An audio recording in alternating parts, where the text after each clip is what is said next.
le roi est mort. Vive le roi. Together, join with me. Le roi est mort. Vive le roi. Again. Come on. Vive le roi. Punch the air. Le roi est mort. Vive le roi. Okay, you're all in the revolution. You've joined in the revolution of education because things are changing. Thank goodness. Before I go any further, I need to introduce a caveat. What I say today is based on 60 years of experience in school education, British school education, part of which I was a student or a victim, part of which I've been a provider or a protagonist. So based on that experience and on listening to people, reading, particularly about people who are understanding better how the mind works. I don't mean to be critical of anybody. I think good educationalists over the years have wanted what's best for children. They just didn't know what was best.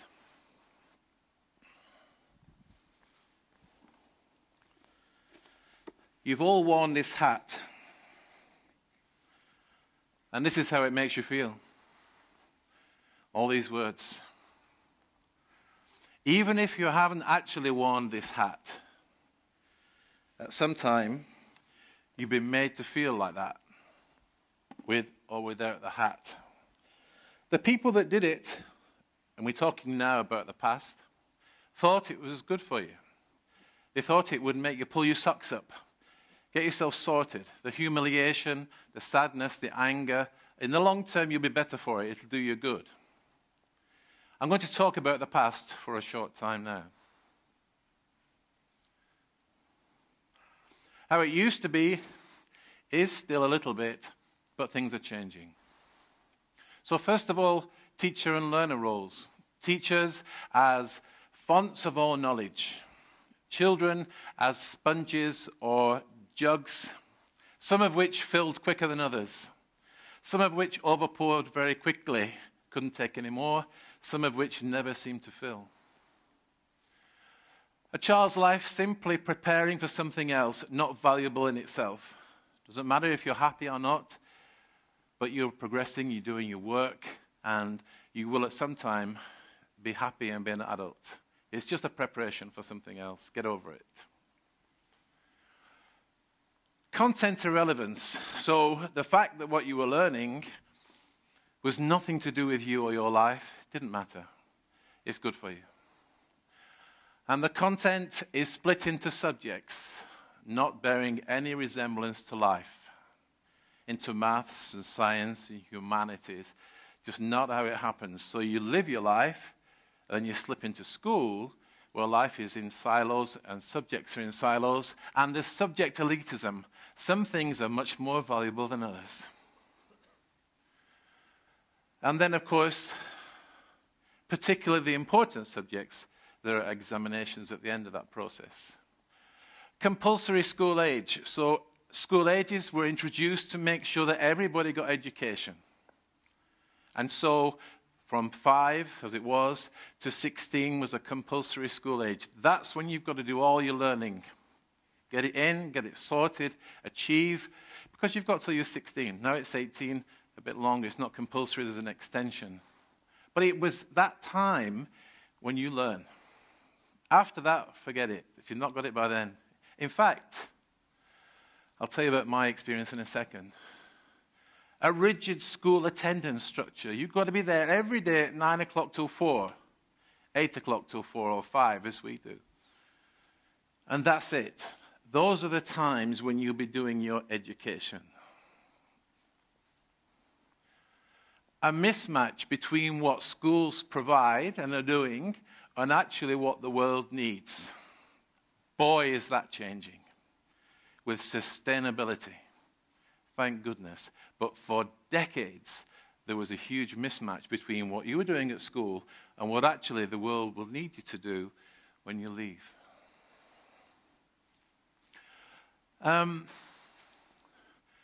No real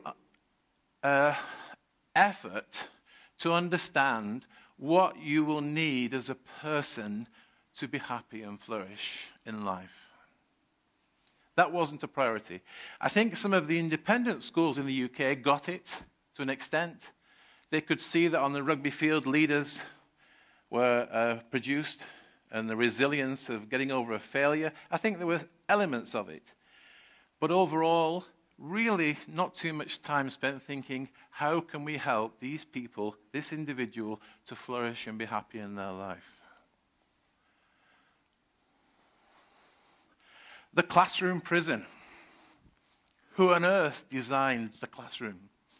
4 walls. That's where you do it. That's where it happens, inside the school and the school wall. This is where learning happens, and it's all in subjects. The classroom prison. No thought of the value and the learning that happens in the 89% of the time where you're not in school. Because you're actually only in school for 11% of your time. A focus on failure, a deficit model. So you were defined by what you can't do, not by what you can do. The whole business of getting your hands dirty. Anybody who had a vocational role or was talented in anything to do with their hands was never as important and highly respected as someone in the academic. And that's just the way it was. Probably went back to the Greeks or the Romans. We can blame for that. I don't know. But that's certainly the way it was. A systematic stifling of play and fun, which were not seen to be educational. If you're happy, laughing, playing, we kind of squeeze that out. By the time you get older, and I have to say that infant schools particularly, but also junior schools to some extent, have been doing a lot of these things for quite a while. But we do squeeze out play and fun. Until when we're adults, we don't know how to do it. We've forgotten how to play and have fun, which is quite sad, I think. The hierarchy of school subjects I've already mentioned, that some were more important than others, and if you were good in maths or the sciences particularly, then you were likely to get on in school, even as a teacher. Children should be seen and never heard. I know there'll be parents here who'll be saying, bring that one back. But that's the way it was. You know, you don't speak out, you don't question, you don't challenge. You just listen and behave yourself and learn. A misunderstanding of intelligence. So when I was 11, I made my own way into town to go to a polytechnic, which is a huge place. 11 floors, rooms everywhere, to find the right room, and I sat an 11+ test. I was sent home because I turned 2 pages over at once. I had to go back and do it again. The 11+ was based on dubious research, which said that intelligence is inherited, that it's fixed. By the time you're 11, we know how clever you're going to be anyway, so we might as well test you now and get you sorted into your prisons, cells, classrooms. Hierarchy of student abilities and interests. So people who were seen to be clever, smart, bright, were given more responsibilities and more respect than people who had skills in the arts or interests in the arts or even in music. Knowledge is interesting. Now, knowledge was good because at one time you could buy it from the guy at the door. Because he used to come round every month, knock on your door and say, would you like to buy the Encyclopedia Britannica? You don't have to pay it all at once. I can do it over 3 years, 35 volumes, 350,000 pages. And by the time you've got all the volumes on your shelf, you'll have all the knowledge in the world right there. So you can just pick it off and find out whatever you like. Of course, we found out that's not quite true. But that was the belief, that knowledge was something which is fixed and you can just access it through having these volumes or asking your uncle to read his volumes. This whole business of being bright, smart, clever, gifted versus dumb, thick, stupid, or even worse, duh. People were categorized like that into those groups. Lucky if you're in that group, not so lucky if you're in that group. And then finally, the school as an institution, completely separate from life. The way it works, the way it's organized, is restricting. We have a professor coming in January called Sugita Mitra, who will demonstrate that children can learn on their own, actually. It's bad news for teachers. Not entirely bad news, actually.